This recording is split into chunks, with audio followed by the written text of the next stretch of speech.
आर'नाइ 5G YouTube चेनेलाव आरो फिन खेबसेबाव बरायफिनबाय। दिनैनि गोदान भिडिअ'आनो जाहैबाय सेन्ट्रेल गभर्नमेन्टनि स्किम स्वच्छ भारत मिशन आन्डारनि फेज 2 टयलेटखौ जाय बिथांमोना एप्लाइ बानायदोंमोन। दा नोंथांमोननि 2023-24 नि गोदान लिस्टआ ओंखारनानै फैबाय। नोंथाङा बे लिस्टआव नोंथांनि नामा दंना गैया, नोंथाङा बेखौ मबाइल फननि मददावनो बोरै चेक खालामनो आङो दिनैनि भिडिअ'आव देखायगोन।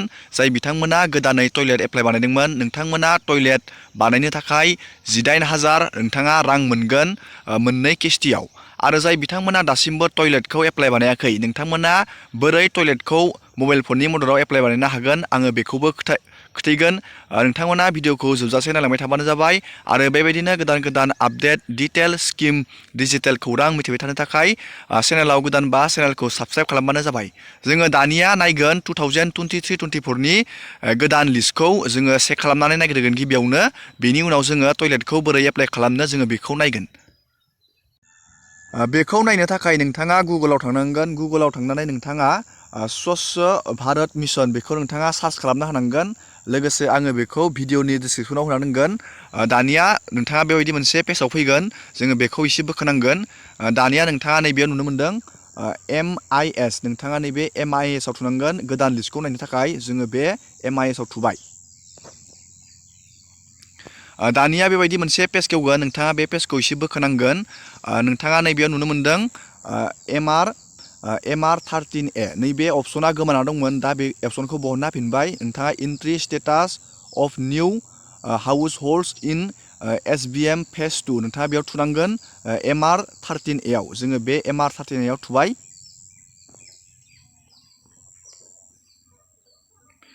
दानिया बेबायदि मोनसे पेज खेवगोन। नोंथाङा नैबेयाव इयारखौ सिलेक्ट खालामनांगोन। नोंथाङा बबे इयारनिखौ नायनो, जोङो नैबे सिलेक्ट इयाराव जोङो थुबाय। जोङो बेयाव नायगोन। नोंथाङा नैबे डेटखौ नायना लाबानो जाबाय, इयारखौ नायना लाबानो जाबाय।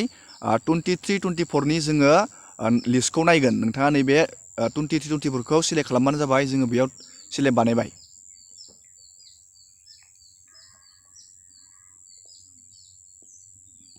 सिलेक्ट बानायनानै नोंथाङा बेबायदि मोनसे पेज खेवगोन। नोंथाङा बेयाव नोंथांनि स्टेटखौ सिलेक्ट खालामनांगोन। जोङो बेयाव आसामखौ जोङो बेयाव सिलेक्ट खालामबाय। दानिया जोङो स्टेटखौ सिलेक्ट खालामखांनानै बेयाव जोङो डिस्ट्रिक्टखौ सिलेक्ट खालामनांगोन। जोङो बेयाव हमना ला मोनसे डिस्ट्रिक्टखौ जोङो सिलेक्ट खालामनोसै। जोङो नैबे चिरां डिस्ट्रिक्टखौ जोङो सिलेक्ट खालामनोसै बेयाव।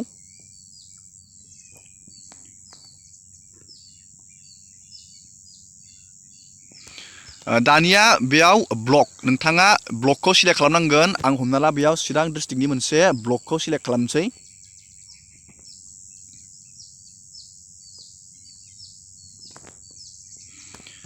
दानिया बेबायदि नुजागोन माबे VCDC आव नोंथांनियाव बेसे खैखान मोनदों टयलेटखौ।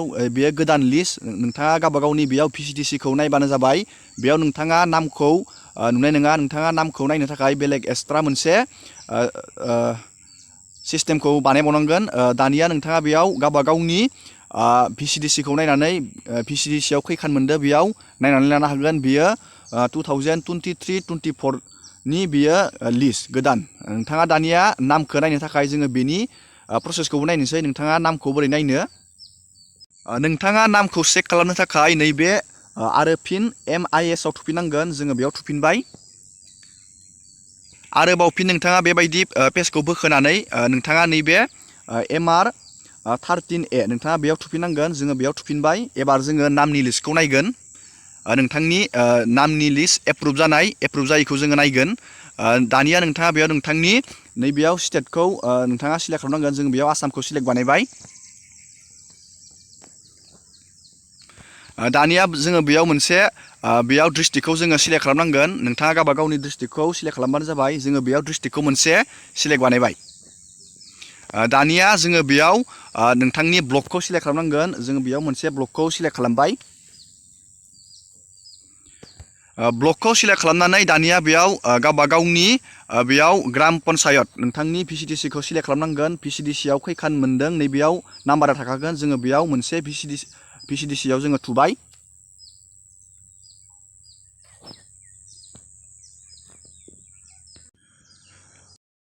PC थुनाय लोगो लोगोनो दानिया बेबायदि नोंथांनि टयलेटनि लिस्टआ ओंखारनानै फैगोन। नोंथाङा बेबायदि चेक खालामना लाबानो जाबाय। जोङो दानिया नायगोन नोंथाङा टयलेटखौ गोदानै एप्लाइ बानायनो सानदोंब्ला नोंथाङा बेखौ बोरै बानायनो हागोन, जोङो बेनि प्रसेसखौबो नायगोन। नोंथाङा टयलेटखौ गोदानै बानायनो सानदोंब्ला नोंथाङा नैबे होम पेजाव फैफिनबानो जाबाय। दानिया जोङो बे पेजखौ बोखोनानै नोंथाङा नैबे एप्लिकेसन फर्म फर IHSL नोंथाङा नैबेयाव थुनांगोन। जोङो बेयाव थुनानै होबाय। दानिया नोंथाङा नैबे सिटिजेन रेजिस्ट्रेसन नोंथाङा बेयाव थुनांगोन, जाय बिथांमोना गोदानै बानायनो सानदों। जोङो बेयाव थुबाय। दानिया नोंथाङा नैबेयाव नोंथांनि मबाइल नाम्बार नोंथांनि मबाइल नाम्बारखौ नोंथाङा नैबेयाव होबानो जाबाय। बेनो नोंथांनि लगइन आइडि जागोन आरो नोंथांनि नाम सिटिजेन नामखौ नोंथाङा नैबेयाव होबानो जाबाय आरो नोंथाङा बेयाव मेल फिमेल सिलेक्ट खालामबानो जाबाय आरो नोंथांनि एड्रेसखौ नैबेयाव सिलेक्ट खालामबानो जाबाय आरो नोंथाङा बेयाव स्टेटखौ नोंथाङा सिलेक्ट खालामबानो जाबाय बेबायदि।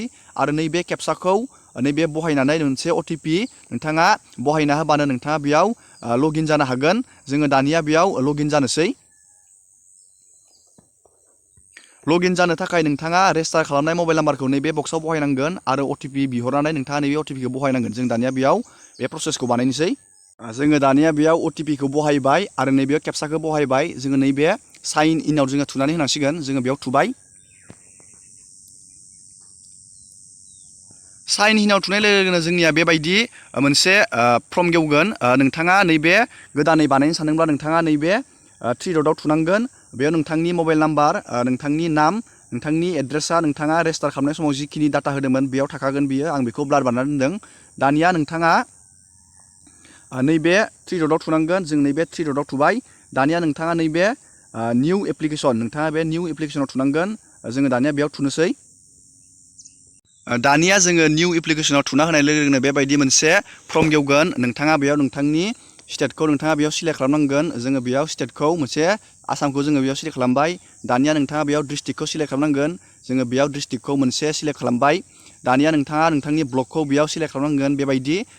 दानिया नोंथाङा बेयाव ग्राम पन्सायतखौ सिलेक्ट खालामनांगोन आरो नोंथांनि बेयाव भिलेज नेमखौ नोंथाङा बेयाव सिलेक्ट खालामनांगोन। नोंथाङा बेखौ लिरनो दरखार गैया। बेयाव नोंथांनि अट'मेटिक बेयाव सिलेक्ट जानानै फैगोन। दानिया नोंथाङा बेयाव नोंथांनि हेबिटेसनखौ नोंथाङा बेबायदि सिलेक्ट खालामबानो जाबाय। दानिया नोंथाङा बेयाव नैबेयाव नोंथांनि आधार कार्डनि नोंथांनि नामखौ नोंथाङा नैबे बक्सआव लिरनांगोन आरो नैबेयाव नोंथांनि आधार कार्डखौ नोंथाङा आधार कार्ड नाम्बारखौ नैबेयाव बहायनानै नोंथाङा नैबे बक्सआव टिक थुनानै नोंथाङा नैबे भेरिफाइ आधार नं नोंथाङा बेयाव थुनांगोन।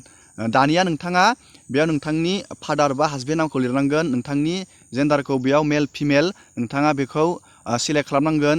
नोंथांनि केटेगरिखौ नोंथाङा बेयाव APL BPL बेयो कार्डनि केटेगरि। नोंथांनियाव APL BPL कार्ड थानांगोन, अब्लासो नोंथाङा बेयाव एलिजिबोल जागोन। दानिया जोङो बेयाव कार्डनि केटेगरिखौ बेयाव सिलेक्ट खालामबाय। दानिया नोंथांनि बेयाव साब केटेगरिखौ नोंथाङा बेयाव सिलेक्ट खालामबानो जाबाय। जोङो SC ST खौ बेयाव सिलेक्ट खालामबाय। दानिया नोंथांनि आधार कार्डनि जि नाम होदो बेयाव फैखागोन। दानिया नोंथाङा नैबेयाव मबाइल नाम्बारखौ होबा होजागोन, इमेल ID खौबो होबा होजागोन। बेयाव स्टार मार्क गैया, होआबाबो बेयाव जेबो खोथा गैया। दानिया नोंथाङा नैबेयाव फुल एड्रेसखौ लिरबानो जाबाय। दानिया बे जोब्बाय। दानिया नोंथांनि बेयाव IFSC आरो नोंथांनि बेंकनि नेम, नोंथांनि ब्रान्स आरो नोंथांनि ब्रान्सनि एड्रेस, स्टेट, डिस्ट्रिक्ट नैबे अट'मेटिक नोंथाङा नैबेयाव IFSC खौ बहायनानै सार्च खालामनाय लोगो लोगोनो नैबेयाव गासैबो डाटाया बेयाव फैखागोन। नोंथाङा बेखौ जेबो दांनांगौ गैया। नाथाय नोंथाङा नैबे एकाउन्ट नाम्बारखौ बहायनांगोन। एकाउन्टआव नायनानै मोजाङै बहायबानो जाबाय बेखौ। एकाउन्ट नाम्बारखौ नैबे खेबसे आरो नैबे खेबसे। दानिया नैबेयाव सिम्पल नोंथांनि एकाउन्टनि पासबुकखौ नोंथाङा बेयाव आपल'ड होनांगोन। बे जाबाय JPG फर्मेटआव जानांगोन बियो। PDF 200 KB नि गाहायाव जानांगोन बे एकाउन्टनि फटकआ।